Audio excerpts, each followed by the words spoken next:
Hi, foreigner in the Philippines, and still a late night thing here, and always seems that I turn to books late at night.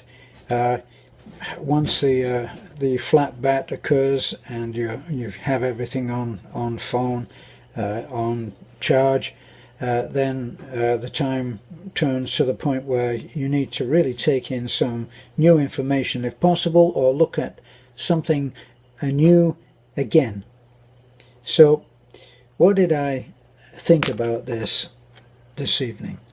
And one of the most influential books I ever read was by a woman called Jane Roberts, and Jane Roberts was a medium. So this probably means that some of you will already be tuning out and turning off and going to another place on YouTube. Well, okay, enjoy. But for those of you that stay, Jane Roberts was an extraordinary person, and she actually was contacted by a disembodied spirit, a being, out-of-body being, who called itself Seth. And Seth became very, very famous. I read the first book was Seth Speaks, and Seth covered all kinds of things which right at that time were completely off the charts as far as unusual, iconic thinking went. And Jane Roberts didn't actually know all of this stuff that she channeled. For those of you who are not familiar with the idea of channeling, if it's possible for some of us to be exterior to our body, then it's possible for some of us to live beyond the body. It's possible that some of us are doing an awful lot of things which are really not explainable by conventional science. So, what were some of the things that Seth, spoke about? He spoke about alternate realities.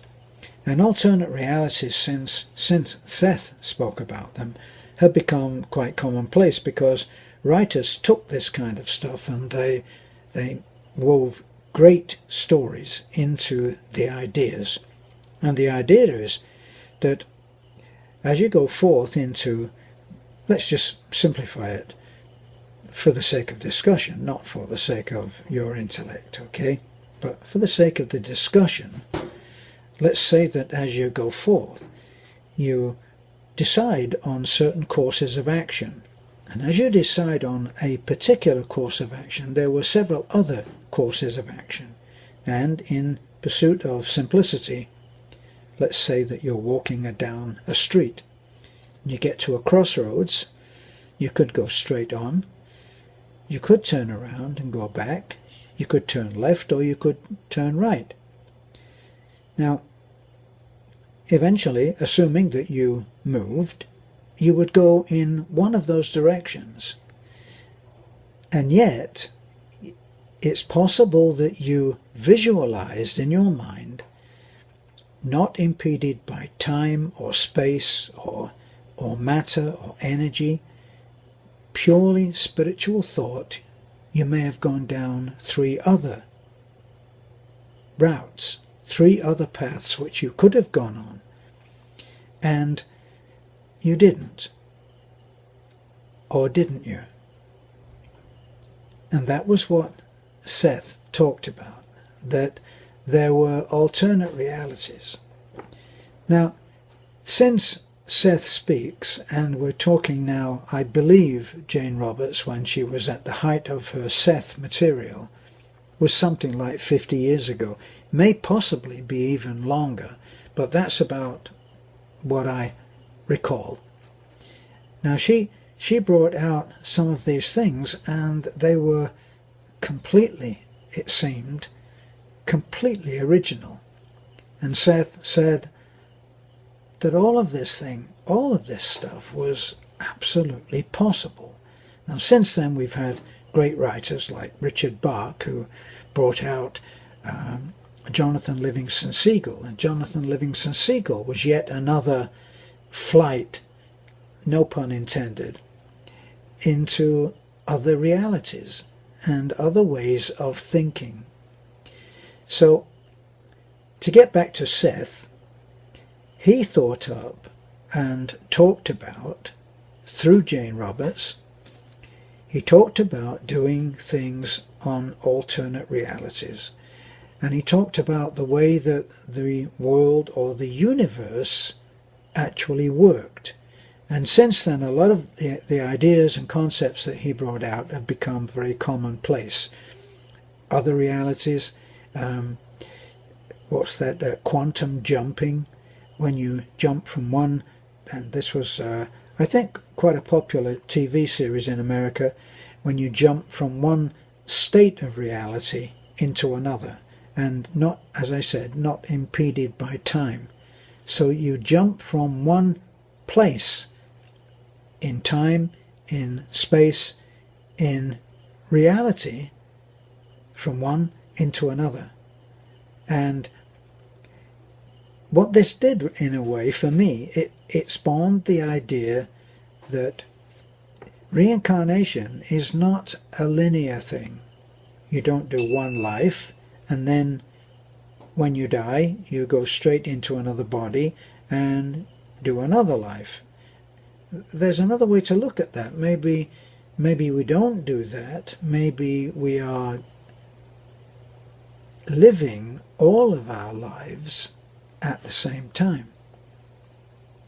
Now just imagine if that were the case, then this man who is on YouTube right now, I think, who is talking about teaching people quantum jumping, has got a point. Now what he says is that it's possible to jump knowingly, voluntarily, under control, from one reality to another.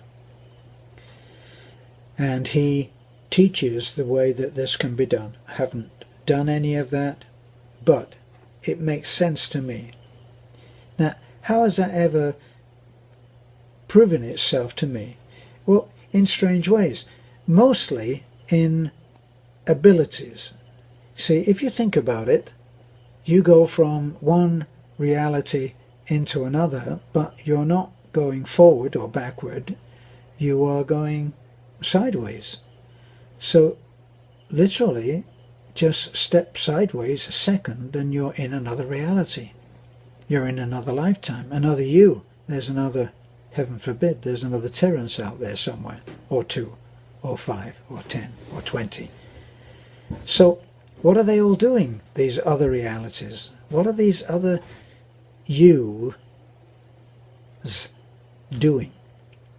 Well, they're doing all kinds of things, aren't they? Because each one is its own entity, its own identity, its own abilities.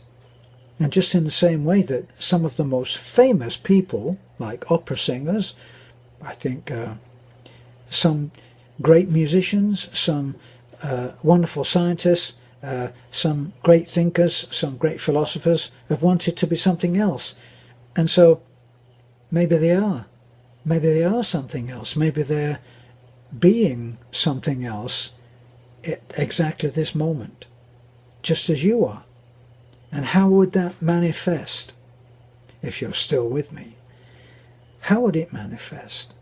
Let's suppose that you, in this life, in this one that we can touch, this one that can reach up and switch on the computer or switch it off, this one is the one that's the most real to you. And that might be, say, an engineer. You might be an engineer. You might be a fashion designer. You might be all kinds of things. You might be an office person. You might be something mundane. You might be something brilliant and very high, a celebrity. And then in another life, you will be learning different skills, different triumphs, different challenges. And you'll be doing those things at the same time. So how about if you, the engineer, you, the office worker, sitting doodling at your desk, suddenly, without realizing it, quantum jumps into another lifetime, and then you suddenly find that you're able to draw. Maybe you're an engineer, or maybe you're what? Maybe you're the manager of a supermarket, and you're sitting there doodling, and suddenly you, without knowing it, switch into your fashion designer thing, and you suddenly find that you're suddenly mysteriously able to draw women in pretty clothes, men in stunning designs, and you wonder where that come from, and it's enjoyed for a few minutes, and you get some great drawings out of it, and then it disappears. And then when you try to get it back again, the jump isn't quite so good. It's not quite so skillful. Now, what's the point of all this? So, apart from my meandering and waffling, because it's my channel, I can waffle to myself, that is, of course, no guarantee that you're still there. But if you are, what good is this? Well, maybe by thinking in a certain way, even if it's new, you may actually affect something like this. You may find out, as Seth said, that there are other realities, and you may be able to reach one and come back. Go there, come back. And maybe you do reach those realities, but you think of them as daydreaming. So imagine that those daydreams have a certain validity which you had not ever realized before. So kind of like dream on, kind of like think of them in a slightly different way and give them a little more validity and see what happens. In the meantime, you might like to check out the source of my meanderings, Jane Roberts. Look for anything with the name Seth. Seth Speaks. The Seth, let me see, the Seth Reality. Anything with Seth. Incredible reading, incredibly inspiring, and mind-altering, perhaps literally. This is a foreigner living in the Philippines, and oh, did I louder my voice enough? Beth will murder me. But maybe that's in another reality.